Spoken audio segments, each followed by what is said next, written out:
Hello, welcome to Behind the Showcase, your global fashion retail and supply chain podcast. Today, Thursday, April 16. Cotton prices smash a 15-month record as the Middle East war reshapes raw materials. Hermès holds the line, while Gucci bleeds, and independent retailers quietly eat the department store's lunch. I'm Sedat Sezer, breaking down the news and insights you need to start your day. Let's get started. Let me start with the numbers that's going to reshape a lot of sourcing conversations this week. Cotton prices have risen 18.5% in 15 months. ICE futures are trading around 78 cents a pound. And the driver isn't a bad harvest or a demand shock. It's the Iran-US conflict and the disruption in the Strait of Hormuz, pushing energy and logistic costs into every raw material that moves by sea. If you are a spinner or a vertically integrated apparel manufacturer, this isn't a cost update. This is a margin event. Because cotton is a pass-through commodity in theory, but in practice, the buyer on the other hand of the phone from Düsseldorf or Amsterdam doesn't care about your ICE chart. They care about the FOB price they locked in 3 months ago. So what you are seeing right now is a squeeze landing directly on the manufacturer's P&L.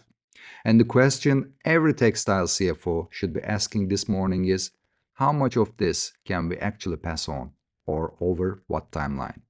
This connects directly to the freight side of the same story. The Baltic Dry Index jumped 5.5% in a single day to 2,484 points.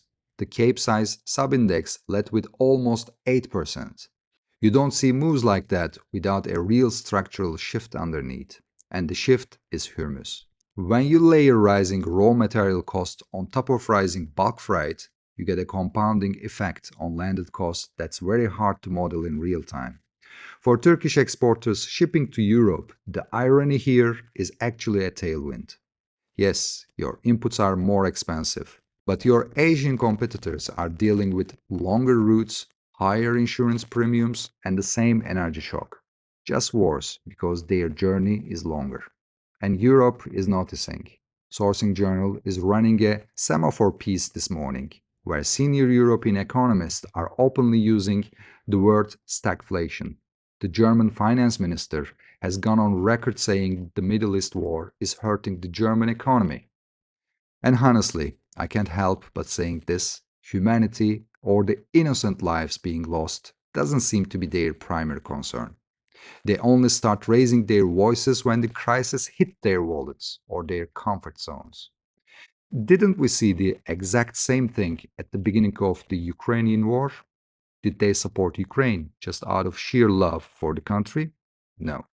When it hit their energy cost and their security concerns became undeniable, that's when they started making noise and taking actions.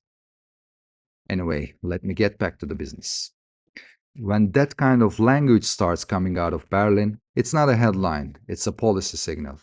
And the policy response, whether anyone in Brussels wants to admit it or not, is going to accelerate nearshoring.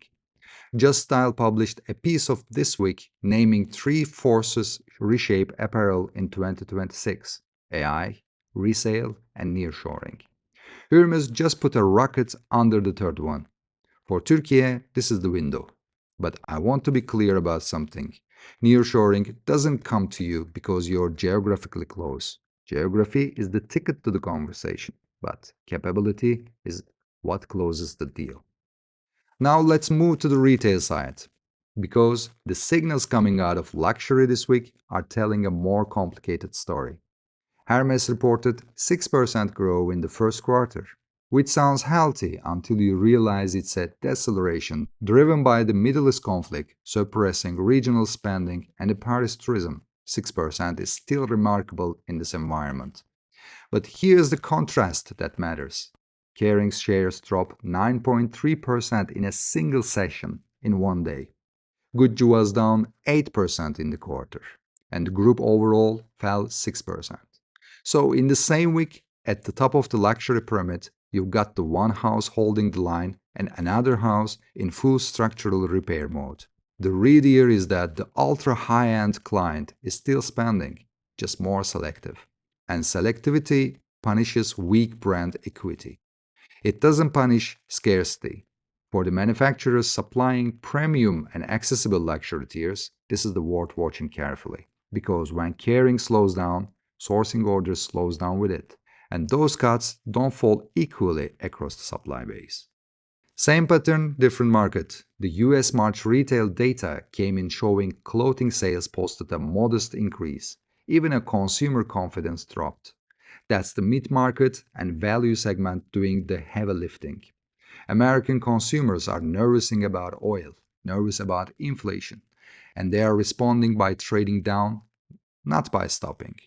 For the apparel exporters serving the US accounts, this actually stabilized the order booking. The demand is there, it's just shifting tier. And here's where it gets interesting. Fashion Network is reporting on JOOR's latest data, showing independent retailers are gaining order share globally, while department stores and large chains continue to close. That's a structural reallocation of buying power. Small, specialized retailers ordering in smaller orders, more frequent drops. That's a model SMEs and flexible manufacturers are actually well positioned to serve if they can adapt their MOQ and lead time thinking. On last item, worth tracking, Bangladesh has formed a cabinet committee specifically to manage the energy pricing crisis hitting the garment sectors and factories. There are reports of factories shutting down production for several hours a day. When your largest competitor's delivery reliability becomes uncertain, that's not a market share opportunity. That's a phone call from a panicked European buyer at 9 a.m. asking if you can pick up 40,000 units in 6 weeks. Be ready for that call. The main question I want to leave you with today is costs are compressing everywhere. Cotton, freight, energy. And buyer behavior is fragmenting, luxury stratifying. In the mid-market trading down and independents picking up share.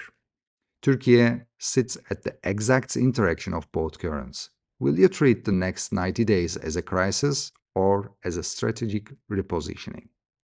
That's all for today's analysis. To make sure you never miss the insights behind the numbers, hit subscribe wherever you get your podcast. I'm Sedat Sezer. Thanks for tuning in. I'll see you tomorrow, and until then, stay ahead of the curve.